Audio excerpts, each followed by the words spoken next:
pour l'instant, il ne semble pas que ce soit le cas. Bon, c'est un dossier très technique, donc ils ont quelques excuses, mais on a quand même l'impression que le gouvernement a pas mal enfumé le dossier, de telle sorte que plus personne n'y comprend rien.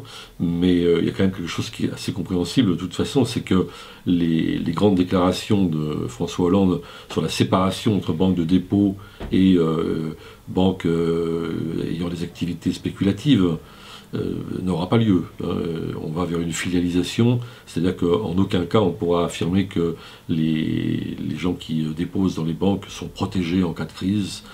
Ça ne sera pas le cas. Et donc il y a eu quelques amendements, en particulier des Verts, pour exiger plus de transparence, notamment pour les filiales qui sont dans les paradis fiscaux. C'est bien, mais ce n'est pas la grande séparation promise par François Hollande, donc là-dessus il y a eu un petit peu capitulation.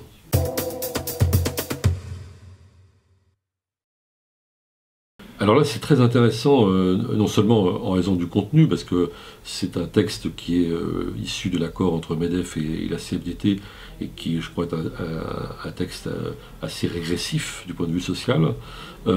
Mais ça pose aussi une autre question, parce que Michel Sapin, le ministre du Travail, a immédiatement dit que ce texte étant le produit miraculeux d'une négociation entre partenaires sociaux, il ne faudrait pas en changer une virgule pour le transformer en loi. Or, ça pose un sacré problème, du point de vue démocratique.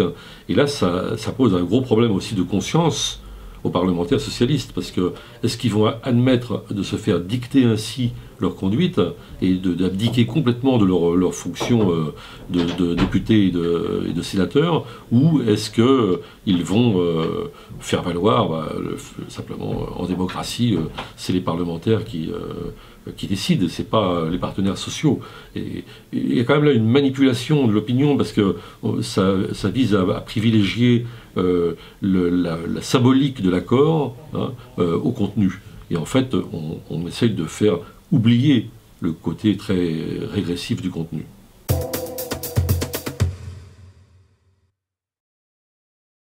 Alors, il est trop tôt pour le dire, il y a quand même des déclarations, en particulier du courant de gauche du Parti Socialiste. Par exemple, sur l'accord sur la sécurisation de l'emploi, un homme comme Emmanuel Morel, qui est le chef de file de Maintenant la gauche au sein du Parti Socialiste, a dit qu'il n'était pas question de voter ce texte en l'état. Donc là, il va y avoir un bras de fer, en principe. Si ce n'est pas simplement des effets de manche, il va y avoir un affrontement au Parlement entre le gouvernement et puis les députés. Donc la question, c'est le titre de mon édito, j'ai un petit peu emprunté au camarade Shakespeare, être ou ne pas être, c'est-à-dire en effet être un parti godillot, ou exister en tant que parlementaire. Parti godillot, vous savez, c'était ce que disaient d'eux-mêmes les parlementaires à l'époque de De Gaulle. On est un parti godillot. Alors, c'était pas très flatteur pour eux-mêmes. Et les socialistes sont en face là, de plusieurs épreuves qui vont déterminer ce qu'ils sont vraiment.